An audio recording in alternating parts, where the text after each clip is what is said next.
Well, sadly, this is the last stop on our tour of beta-lactam antibiotics. But traveling through hyperspace ain't like dusting crops. You should be proud of making it this far. Our last beta-lactam planet is home to the monobactams and carbapenems. And though it's kind of known to be a wretched hive of scum and villainy, it's also a pretty convenient stop to pick up some power converters. So let's check it out. Once again, we have our beta-lactam ringed planet in the distance, as well as our death coccus under construction to represent the bactericidal mechanism of action of beta-lactams, as they halt peptidoglycan synthesis in the cell wall. This is by binding PBPs, which were the construction workers from before. In this interplanetary junkyard, our first beta-lactam bot is Aztrionam. It's a monobactam antibiotic.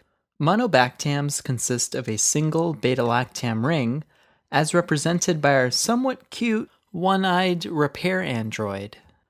Their spectrum of activity is limited to aerobic gram-negative rods, with no activity against gram-positive bacteria or anaerobes. To convey this, we can see that our monobactam repair bot is using bellows. This is our recurring aerobic symbol, and it looks like he's using it to dust off the inner circuitry of the robot he's disassembling, which is of course a red gram-negative rod shape. One important aerobic gram-negative rod that monobactams combat is Pseudomonas, and in the center of the repair yard, we see our first customer, that android with the enigmatic smile, resembling of course Mona Lisa, our recurring symbol for Pseudomonas.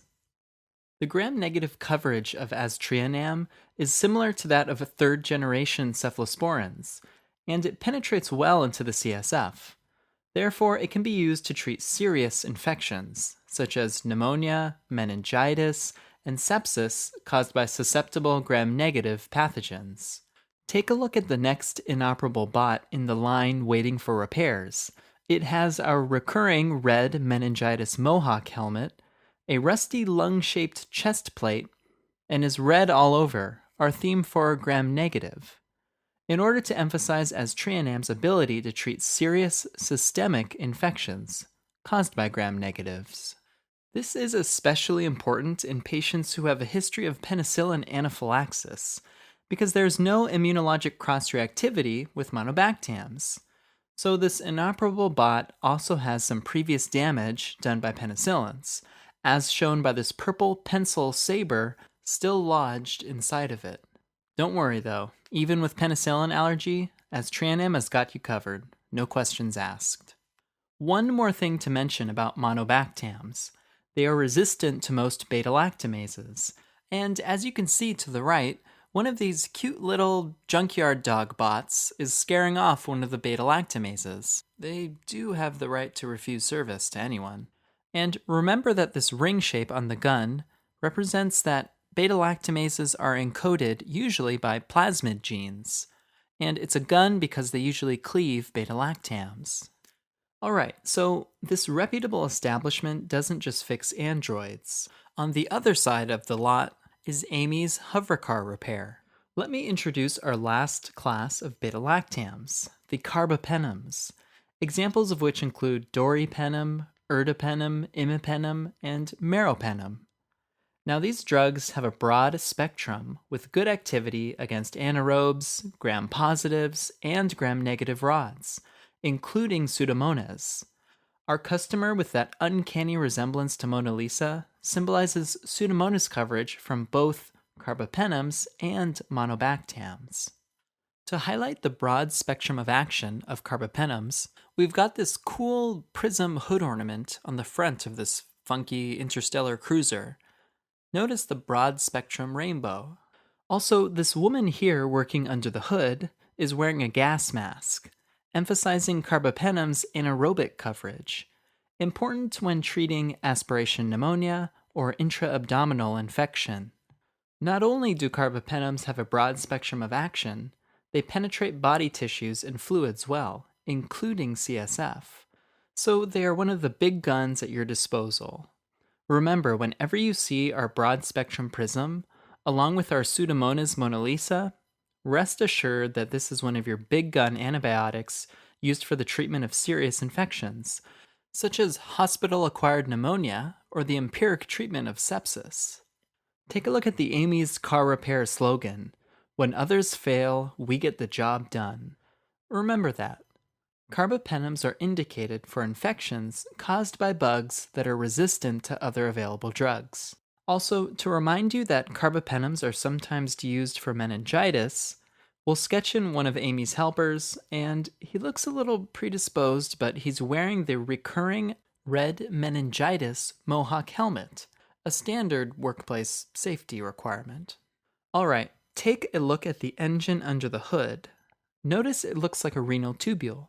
Turns out that imipenem, represented by Amy here, is inactivated by dehydropeptidases in the renal tubules. So it's administered together with an inhibitor of dehydropeptidase, celastin. As you can see, she's topping off the engine with some celastin motor oil. Keep it lastin' with celastin.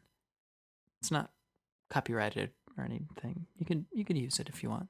There are a few adverse effects to keep in mind when working with carbapenems, which are more associated with imipenem. The most common are skin rash and GI-related side effects. This includes nausea, vomiting, and diarrhea. This will be represented by one of Amy's repair droids lying in a diarrhea-esque mud puddle, which is our recurring symbol for diarrhea. And because rash can be involved, we'll make him full of red rust spots. Who repairs the repairman? You know what I mean? Also important to keep in mind with imipenem is lowering the seizure threshold, especially in patients with renal dysfunction. And it looks like Amy's second repair android forgot to ground himself before touching the power converter. Let his sketchy action lines remind you of seizure. Like monobactams, carbapenems are highly resistant to beta-lactamases.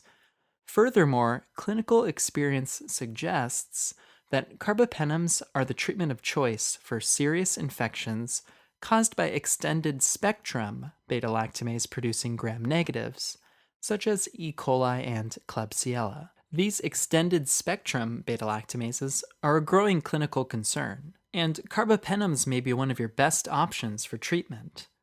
Notice in the back, we have again beta-lactamases trying to sneak in. But these are extended spectrum beta-lactamases, as represented by their matching and surprisingly complementary rainbow jumpsuits. Well, I hate to say it, but our tour of beta-lactams has come to a close. Let's sum up this sketch. Monobactams can be your go-to drug to treat serious systemic infections caused by aerobic gram-negatives, including Pseudomonas. And remember, it can be used in patients who have a penicillin allergy because there's no cross-reactivity. Over on your carbapenem side, these are your big gun antibiotics also used for treatment of serious systemic infections, but they have a broad range of coverage that includes Pseudomonas and anaerobes.